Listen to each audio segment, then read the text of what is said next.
Hello అందరికీ రెగ్యులర్గా వచ్చే పేషెంట్స్ అని అడుగుతూ ఉంటారండి. తలనొప్పి వచ్చింది ఎంఆర్ఐ తీయించుకోవాలా, తలనొప్పి వచ్చింది ఏం చేయమంటారు అని అడుగుతూ ఉంటారు.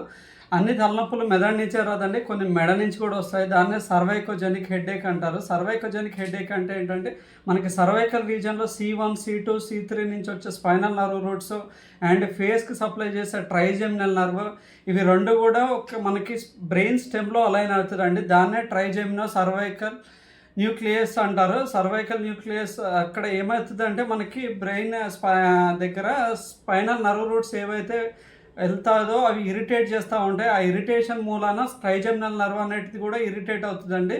సో తద్వారా మనకి ఈ సర్వైకోజెనిక్ హెడేక్ అనేది వస్తుంటుంది. దాని ఎఫెక్టివ్ రీజన్స్ వచ్చేసి ఆసిపిట్, టెంపోరల్, ఫోర్ హెడ్, ఐబాల్ రీజన్స్లో వస్తుంది. దానికి కారణం ఏంటంటే బేసిక్గా cervical spondylosis and bad poster, neck muscle stiffness వల్ల వస్తూ ఉంటుంది. దానికి కరెక్షన్ ఏంటి అంటే సర్వైకల్ మసిల్ స్ట్రెంథనింగ్ అండ్ మనం స్పైనల్ మొబిలైజేషన్, ఫిజియోథెరపీ చేయాల్సి ఉంటుంది. ఇవి చేయించుకుంటే కనుక మనకి హెడేక్ అనేది రాకుండా ఉంటుంది. ప్రతి మనకి హెడేక్కి ట్యాబ్లెట్సే వాడాలా అంటూ ఉంటారు. ప్రతి హెడేక్స్కి ట్యాబ్లెటే కాదండి, మనకి ఈ స్ట్రెంథనింగ్ ప్రోగ్రామ్ వల్ల కూడా బెటర్ అవుతుంది. ఓకే.